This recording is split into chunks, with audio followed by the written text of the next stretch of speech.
నమస్తే, నేను Prem. Welcome to Khyati connects. భారత రాజకీయ యవనికపై ఊహించని సరికొత్త సంచలనం నమోదైంది. సినీ రంగం నుంచి రాజకీయాల్లోకి వచ్చి తమిళగ వెట్రికలగం పార్టీని స్థాపించి అనతి కాలంలోనే తమిళనాడు పీఠాన్ని కైవసం చేసుకున్న దళపతి సి జోసెఫ్ విజయ్ ఇప్పుడు ఏకంగా దేశ ప్రధాని పదవి రేసులో 3వ స్థానంలో నిలిచి జాతీయ రాజకీయాల వర్గాలను విస్మయానికి గురిచేశారు.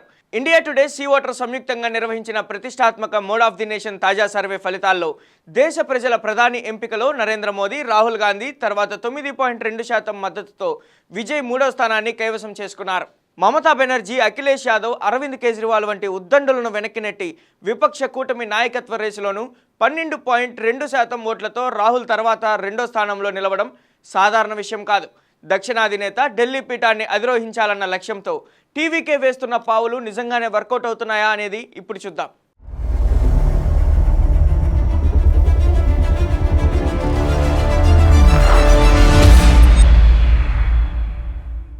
దేశవ్యాప్త ప్రజానాడిని ప్రతిబింబించే మోడ్ ఆఫ్ ది నేషన్ సర్వేలో టీవీకే అధినేత విజయ్ సరికొత్త చరిత్ర సృష్టించారు. దేశ ప్రధానిగా ప్రజల ప్రాధాన్యతలో నరేంద్ర మోదీ, రాహుల్ గాంధీ వంటి దిగ్గజాల సరసన నిలిచి 3వ స్థానాన్ని దక్కించుకున్నారు. సర్వే గణాంకాలను పరిశీలిస్తే ప్రధాని మోదీ 48.7%, రాహుల్ గాంధీ 27.1%లో మొదటి 2 స్థానాల్లో ఉండగా, రాజకీయాల్లోకి వచ్చిన అతి తక్కువ కాలంలోనే విజయ్ 9.2% ప్రజాదరణతో 3వ స్థానాన్ని సొంతం చేసుకున్నారు. పశ్చిమ బెంగాల్ సీఎం మమతా బెనర్జీ, సమాజ్వాదీ పార్టీ అధినేత అఖిలేష్ యాదవ్, ఆప్ కన్వీనర్ అరవింద్ కేజ్రీవాల్ వంటి దశాబ్దాల అనుభవం ఉన్న నాయకులను వెనక్కి నెట్టి విజయ్ ముందంజ వేయడం రాజకీయ విశ్లేషకులను సైతం ఆశ్చర్యపరిచింది. కేవలం ప్రధాని రేసులో కాకుండా ప్రతిపక్ష కూటమికి ఎవరు నాయకత్వం వహించాలన్న ప్రశ్నకు రాహుల్ గాంధీ 29%తో అగ్రస్థానంలో ఉండగా, విజయ్ ఏకంగా 12.2% మద్దతుతో దేశవ్యాప్తంగా 2వ స్థానంలో నిలిచారు. తమిళనాడుకే పరిమితం కాకుండా పాన్ ఇండియా సినిమాల ద్వారా హిందీ బెల్ట్ ఉత్తరాది రాష్ట్రాల్లోనూ యువత, జెన్జీ ఓటర్లలో విజయ్కు ఏర్పడిన భారీ క్రేజ్ ఈ సర్వే ఫలితాల్లో స్పష్టంగా ప్రతిఫలించింది. వివాదరహిత వ్యక్తిత్వం, పారదర్శకమైన పనితీరు, తప్పులను సరిదిద్దుకునే తత్వం మరియు అవినీతి రహిత పాలనపై ఇచ్చిన కఠిన సందేశం జాతీయ స్థాయిలో విజయ్పై సానుకూల దృక్పథాన్ని పెంచాయి. దశాబ్దాలుగా ఉత్తరాది ఆధిపత్యంలో ఉన్న ఢిల్లీ పీఠంపై దక్షిణాదికి చెందిన ఒక శక్తివంతమైన ప్రజానేత కూర్చోవాలనే సెంటిమెంట్ను టీవీకే బలంగా ప్రజల్లోకి తీసుకెళ్తుంది.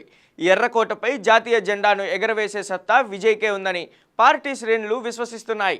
ఇప్పటికే అసెంబ్లీ సాక్షిగా బహిరంగ సభల్లో టీవీకే మంత్రులు విజయ్ను దేశ భవిష్యత్ ప్రధానిగా అభివర్ణిస్తున్నారు. And I say this clearly today, a prime minister must emerge from the south, and the prime minister will emerge from the south, maybe not now, in future. He will represent every Indian and will treat every Indian equality. రేయింబవళ్లు ప్రజల కోసం శ్రమిస్తున్న విజయ్ రాబోయే 2029 సార్వత్రిక సమరంలో దేశాన్ని నడిపించే నాయకుడి బహిరంగంగా ప్రకటిస్తున్నారు. సినిమా గ్లామర్ ఓట్లుగా మారినట్లే ఈ దేశవ్యాప్త ప్రజాదరణను 2029 నాటికి బలమైన రాజకీయ సంకీర్ణంగా మార్చడమే టీవీకే ముందున్న అతిపెద్ద సవాలు మరియు అవకాశంగా కనిపిస్తోంది.